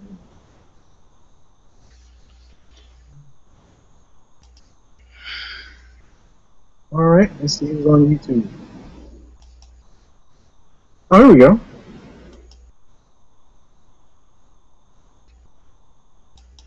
I'll let you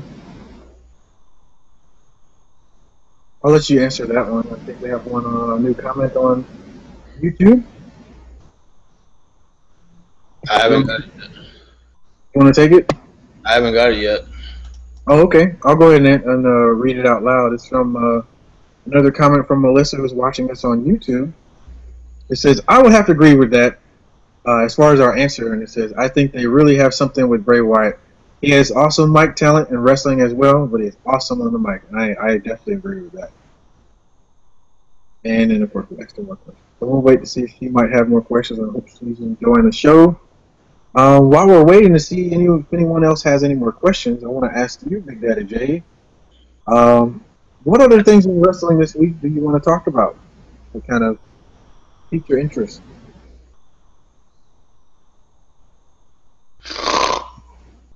Nah, I'm playing. I really don't know. All right, well, I will say, last week we saw Impact where Tommy Dreamer cut this really awesome promo that went all across social media, blew and went viral, and it really helped out TNA, which was great. And of course, it was something we talked about last week, and I think the week before on our previous shows, where we talked about how it seemed like this was a work between Tommy Dreamer, House of Hardcore, and TNA and Dixie Carter. And of course, it turned out it was. And he delivered this awesome promo about how things have to be a little bit more hardcore and extreme and all that. So I will say it was really meant to kind of build up towards their New York events that are taking place this week, their tapings. Well, we can go ahead and get the results for those if you want to. No, I don't want to read the spoilers. I'm not big on spoilers. I mean, you can if you want. I'm not even really interested in the spoilers. At least not at this point. I don't even. Does it even say when they're going to air? Nope. I hope this isn't like those weird Friday night pay-per-views they've been doing where they'll tape it, like 7 years in advance and then air it on pay-per-view only. Okay, this is results for the 7/17 and 7/24. So I guess that's when they're going to air. Oh, wait, 7/24, that's yesterday. Wait, 7/20, oh, yeah, that's next. That's next month. Next month. Yeah. Dang, they're that far in advance? Come on, guys. Anyway, go ahead. I'm not going to ruin it for nobody. Oh, okay. All right. Well, can you at least tell us what matches they taped? Let's see here. We got EC3 versus Tommy Dreamer. We got an X Division Championship Gauntlet. Champion Austin Aries versus Eddie Edwards.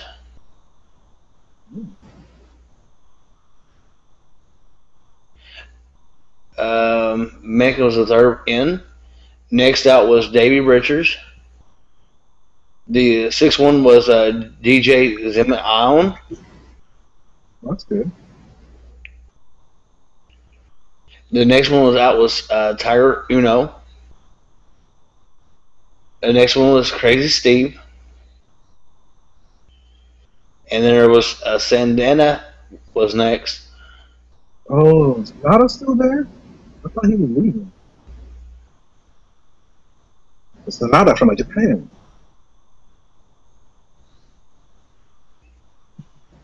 So, okay, next match we had was MVP and Kenny King versus Eric Young and Rude. Nice. Sounds good. Sounds good. Then we had Madison Rain versus Brittany in a no DQ match. Ooh. And then we had Bobby Lashley versus Jeff Hardy. Ah, that sounds like a good little main event match. Those two are no strangers to each other. It might have been pretty good. Maybe I'll check it out next month. But it's also saying that Kurt Angle cut a promo at the beginning of the show. Beginning of the taping? At the beginning of the show, yeah. He was talking about that TNA brought back the six-sided ring. He talked about guys like the Motor City Machine Guns and Jerry Lynn, AJ Styles. Oh, wow. He's building up. I'm a little confused with this whole Kurt Angle stuff. I mean,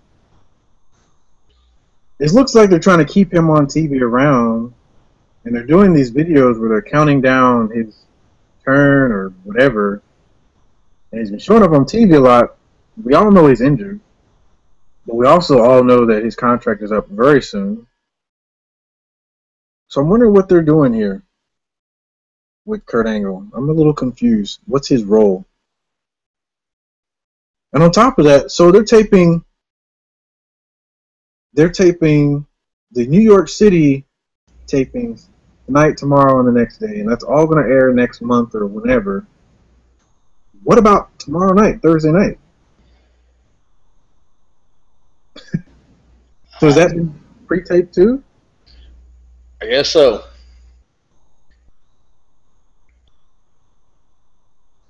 What the hell?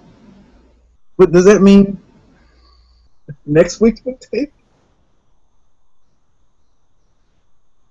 This is confusing. Can you imagine being a wrestler in the company? Oh wow! I'm looking at the week show after that one.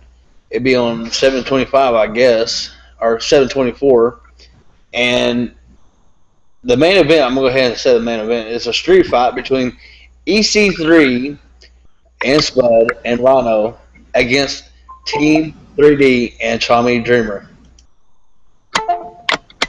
Ooh.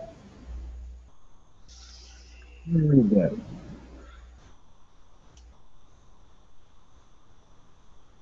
Oh yeah. That'll be a good one. Oh, they got Rockstar Spud in there though. Oh, I see why that's an important match. Yeah. Good for them. Good for them. Hopefully they stick around. Good for them. Good for them. Yeah. Okay. But why tell me now? I was kind of like, why is he here? Why is he going to TNA? Why do both of them? I mean, it's good because they're still working, but I should know this right now. I mean, I know this is why they call them spoilers, but I would save this for a live show. I would save that moment for a live show. Yeah.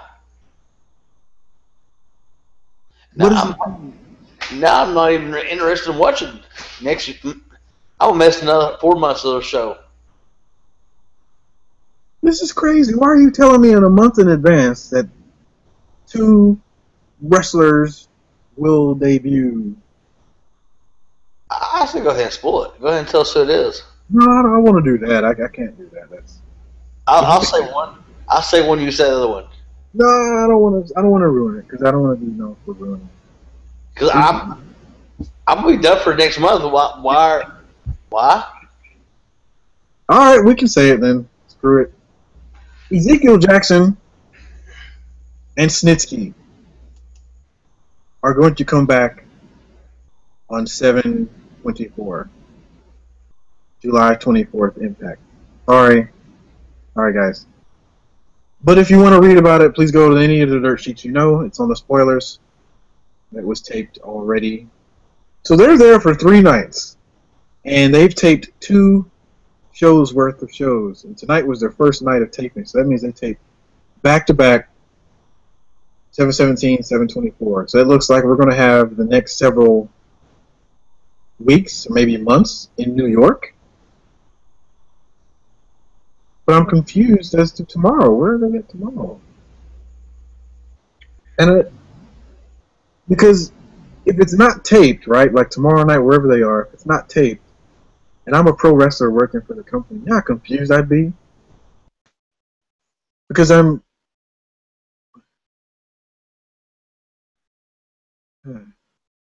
why did they do this? I'm trying to figure out why Gene was even helping. I don't understand that. I have to ask, what in the heck is going on? So Team Dixie, is she still a heel? I guess so. So MVP is now a heel, and he's got a heel faction too, but they're going head to head still, right? You don't say nothing about MVP on that night. Yeah, it's right there here. It says Kurt Angle did an in-ring segment with Austin Aries, and Aries asked to give up the X Division title to face Bobby Lashley. At Destination X, and MVP and Lashley were in the ring. Aries agrees to give up the title and to face Lashley at Destination X. Hey, sorry guys, we just spoiled something else. Destination X is going to be filmed this week, and Austin Aries wins. Wait a second. I'm so freaking confused.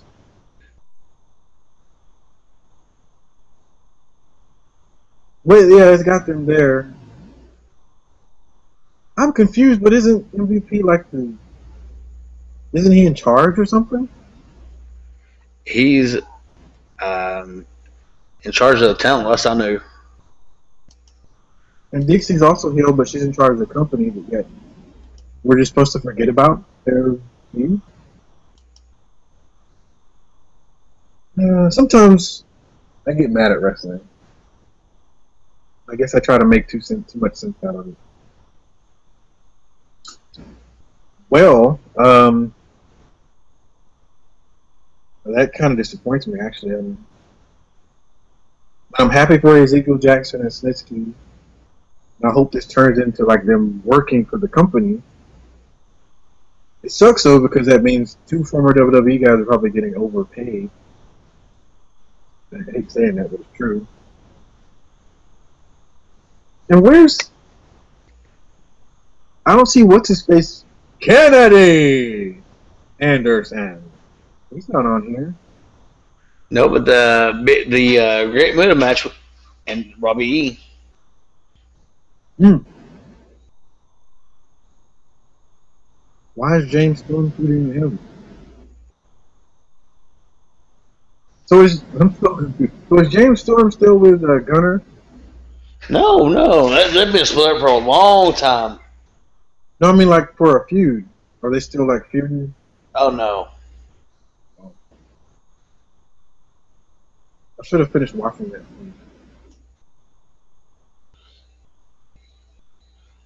I wonder what he looks like now, Gene. I ain't seen him in a long time. He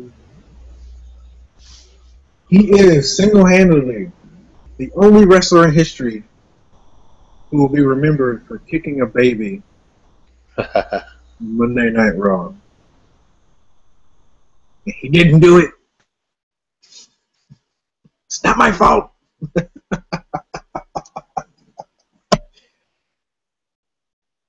Didn't he beat Kane in like his debut or some kind of controversial way?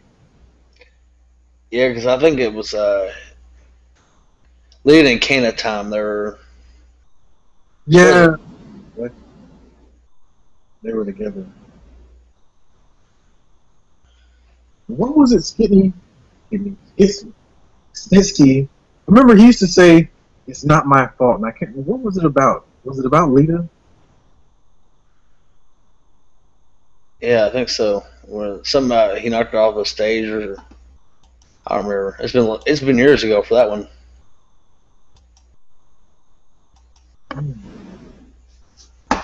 Way out here, Loki versus Iron. Loki gets an easy win in the big pop. I bet those two, if they actually gave him some minutes, they'd have a great match. I'm a fan. I like Zima Iron. I like him and I like Manic. They're both Filipino. I guess that's why I like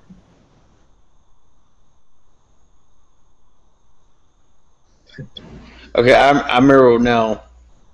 After sitting here and thinking about it, he did wrestle Kane in a no DQ match back in 04.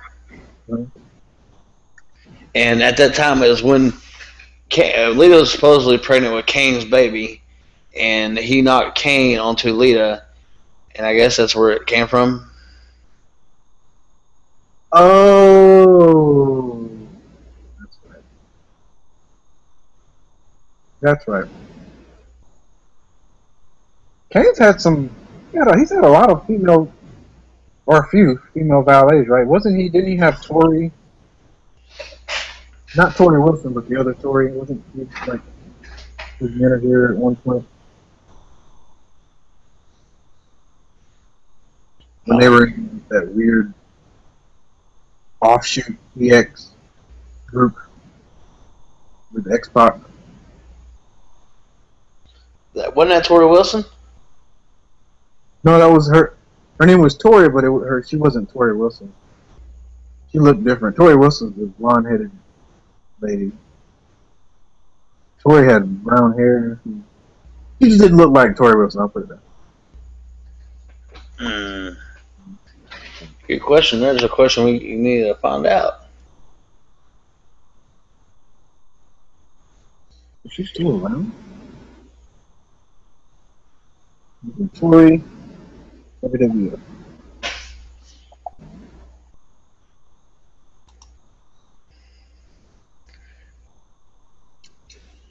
Terry Power. Yeah, Tory. Tori. 1964. She old. She was that old. She old. So that means, oh no, so she was like late 30s then. No? Mid 30s. Early 30s. Oh, she wasn't that old then when she was on Raw. Yeah, she'll only be like 47 now.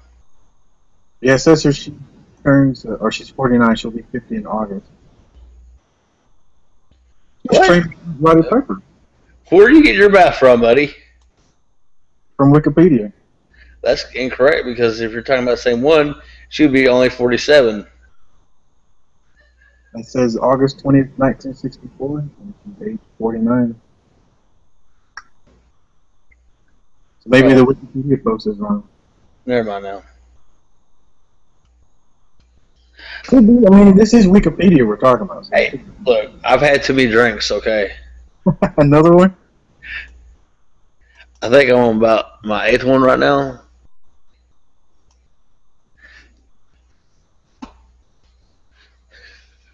All right, so let's see if we got some more questions from the audience here.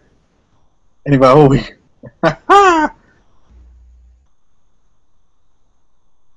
Oh, nice. We got some feedback from the show. It says she's enjoyed the show. It's from Alyssa over on YouTube.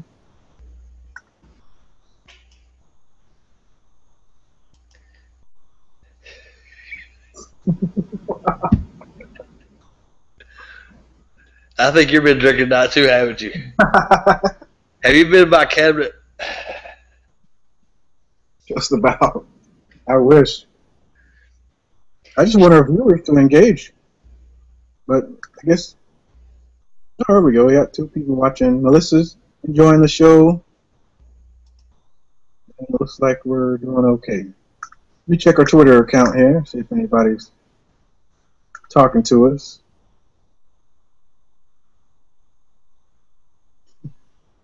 All right. Well, let's give a rundown for next week's show. We're going to talk about the Money in the Bank results. Yes. John Cena winning, of course. We're going to talk about Raw. Raw. Maybe a little bit of what happened on Impact, I guess. And possibly a little bit of what's going to happen on SmackDown this coming Friday. Yes. And of course, we're going to have our Q&A. Of course. And we're going to have a trivia giveaway. We're going to have a trivia. If a phone calls in, or text on YouTube, or Twitter, the first correct answer is going to win the gift card. So I would tune in next week. Very nice. Every Wednesday at 10 p.m. Eastern, 7 Pacific time, you can find us live here on YouTube. Nice. Excellent. All right, fans. So, Big Daddy J, you got anything else you'd like to speak about with this week in wrestling? Adele, arriba la raza. I agree. Hats off again to another legend who's bowing out respectfully from the industry, and that's Vicky Guerrero. We wish her the absolute best in her endeavors and her family. We know she'll be just fine. She's a smart lady, very talented, and I'm sure she'll be greatly missed. Greatly missed. Who? Vicky Guerrero. Who? Vicky Guerrero. She go. Vicky Guerrero. Vicky who? I like her more than I like Laurinaitis. People power. But so yeah, hats off to Vicky Guerrero. Thank you for those wonderful years and reasons for me to scream at my TV. Oh, well, that excuse me. I'm not gonna get that loud, you know, do it and have the cops call me and they'd be like, "You're a little too drunk to be on this camera right now or on this TV show, or whatever." I hope you fans enjoyed it. I have. It's good talking to you, BrianB. Yeah, it was awesome talking to you two again, Big Daddy J. Again, folks, this is our Twitter handle at VWN Main. Please follow us there. On our if you're on our YouTube channel, we already have our Twitter and our Facebook and our Google Plus link, so please follow us there as well to stay up to date on everything that's happening in video wrestling news. And we'll do this every week, and what we'll try to do eventually in the future is to do more, but that's going to take more time, more effort, more money, and of course, more followers and more people participating. So please join us next week. Just like Big Daddy J said, every single Wednesday night, 10 p.m. Eastern, 7 Pacific. All you have to do is just tweet us questions, just sit, watch, enjoy, and engage with us and have fun. And we love talking about wrestling, just like Big Daddy J said earlier. And one more thing. Fans, please tweet in our Twitter and give BrianB a good name that he can start using. I think BrianB needs a name. What do y'all think? Let's get the tweets out there and break it in. Yeah, tweet some considerations and suggestions that we might consider, and then we'll go from there. But try to keep it wrestling oriented. Don't be naughty. Like don't call me. Well, never mind.